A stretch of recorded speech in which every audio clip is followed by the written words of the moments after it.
В движение или партию надо вступать не тогда, когда уходишь в отставку. Каждый ответственный человек, занимающий определенный государственный пост, должен обозначить свое мировоззрение, свои подходы, пока он работает. Представляю на должность заместителя премьер-министра Сарсенбаева Алтынбек Сарсенбаевича. Кто Сарсенбаева хочет? Я хочу единственное сказать. Наверное, Нурсултан Абишевич, который поддержал вашу кандидатуру и поддерживает все время, подпорками поддерживает. Бүгін прокуратура Алтынбек Сәрсенбайұлының өліміне қатысты ресми мәлімдеме таратты. К убийству Алтынбека Сәрсенбаева и его помощников, по мнению экспертов, могут... Алтынбек Сәрсенбайұлы мен оның серіктестерінің қасақана өлтіруі, олардың тек қана саяси іс-әрекеттеріне, билікке қарсы болғаны бастан белгілі болған. Скажите, пожалуйста, какова ваша оценка происходящего в стране? Это кризис? Смотря с какой точки зрения рассматривать, это не кризис общества, это правительственный кризис. Поскольку много членов правительства не согласны с той динамикой работы правительства, об этом они заявили. Выступление премьер-министра свидетельствует о том, что у нас в стране внутри правительства имеется кризис. Я не стал бы так нагнетать обстановку, как это сделал Касым-Жомарт Кемелевич. Опасности терроризма вокруг Казахстана, слава богу, отсутствуют. Необходимые меры для борьбы с терроризмом Советом Безопасности и главой государства приняты. И с начала тех антитеррористических акций международным сообществом в Казахстане не выявлены какие-либо опасные тенденции. Экономика работает. Все властные органы функционируют. Поэтому я не думаю, что это кризис общества, это кризис правительства. Еще больше убеждаюсь, что наша страна нуждается в серьезной политической реформе. Не должно быть так, что президент сказал закон, теперь к тому же получается, что дочь президента тоже решает все вопросы с помощью судебной системы. Скажите, а вот ее заявление на прошлой неделе, что о каком-то экспорте революции, насколько оно имеет под собой основу? Ну, я ее поправил бы в одном.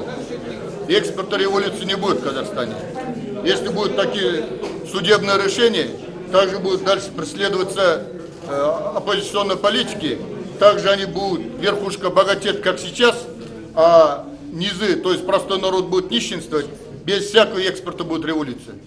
Но мы не хотим революции, в отличие от Дариги Назарбаевой. Надо революцию! Скажите, пожалуйста. Ұлттық қауіпсіздік жөніндегі заңымызға менің ұсынысыммен жаңа бап енгізілді. Егер де Қазақстанда шетелдіктер газет ашатын болса, олар тек 20% пайызына ғана ие бола алады деген. Қалған 80%-ін қазақстандықтардың қолына беру керек. Акция пакетінің, иә, акциясын. Сондықтан да бүгінгі мына Московский комсомольский правданың ішіндегі қосымшалардың 80% қожайындары қазақстандықтар. 20% ғана Ресейдің газеті. Ал егер олар бұған көнбей басқалай жасап жүрсе, демек заң бұзып жүр, оны ақпарат министрлігі, бас прокуратура қарап ретке келтіріп отыру керек. Сот шешімі біріншіден мені қанағаттандырмайды, мен бұны әділет шешім деп есептемеймін.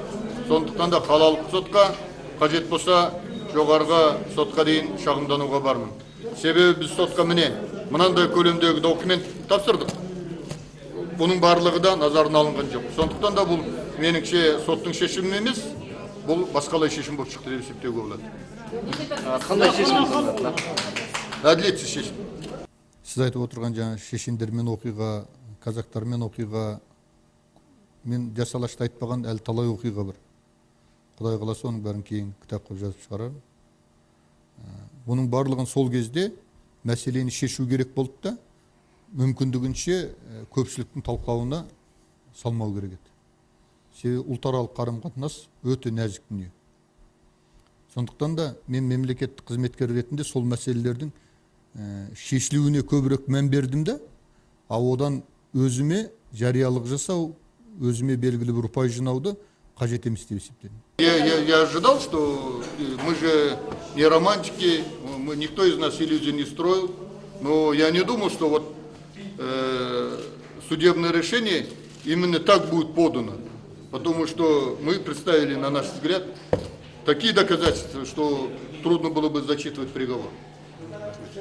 Потому что судей назначает Назарбаев. Да, это правильно. В районном суде надо, важно, чтобы избирал народ. Мы проекты новой конституции от демократических сил мы так и написали. Поэтому он боится место потерять. А ты, Дарига, почему не участвуете? Вы могли бы говорить, вы будете обжаловать это решение? Да, мы будем обжаловать. Поставить надо Даригу. Кезінде жұмыс барысында әртүрлі жүрістер жасап, мемлекет басшысы немесе мені орға жықпақ болған адамдар болған, бірақ олардың көбі қазір саясатта жоқ, сондықтан оларды атап жату қажет емес деп есептеймін. Ал егер мен атап жүрген адамдар дәл бүгінгі күндері осы кезеңде мемлекетімізде халқымызға өте зиянды қызметтер атқарып отыр. Сондықтан да олардың бетпердесін ашып тастау қажет деп ойлаймын.